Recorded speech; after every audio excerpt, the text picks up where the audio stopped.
What's up, guys? I'm back for round one with CJ, and today we got a quick review for Black Widow, the first movie that I've seen in theaters since COVID.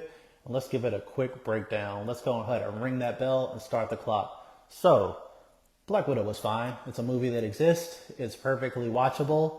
But for me, it's on the less inspired end of Marvel movies, and it's going to be in the bottom tier for me. It's probably a bottom five Marvel movie for me.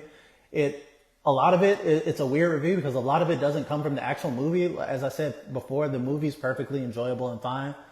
But the time period that it is released, even post COVID, I know it was delayed a couple years because of COVID, but this movie takes place in between Civil War and Infinity War, and that's exactly when it should have come out in theaters. But reportedly, Marvel was scared to make a female-led superhero movie until they saw the success of Wonder Woman. So now we're getting this movie awkwardly late, awkwardly in the timeline of spoiler alert for Avengers Endgame, but Black Widow's dead. So we know the fate of the character. It's kind of a pointless prequel that feels a lot like a filler story.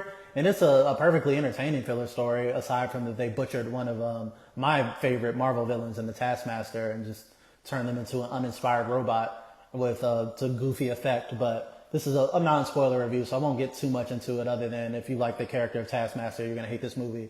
But other than that, it's fine. It's an action movie. Black Widow is it's less of a spy espionage movie, which is what I was hoping it would be, and it's more of just a regular Marvel superhero movie. Black Widow is invincible in this movie, and there are no stakes.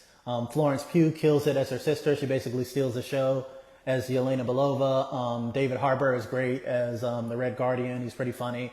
He gives you some comic relief and some cool moments. The cast is good. It was solid, but it's definitely a movie that is very forgettable. I pretty much will have no desire to watch it again or to really dwell on its ideas because it doesn't say much. It doesn't do much, but fill in a little backstory for a character that should have got a movie 5 to 7 years ago. Maybe during the Obama administration, this movie would have made more sense. But since it came out so late and is so inconsequential to everything else that's going on, I got to give Black Widow just a 6 out of 10.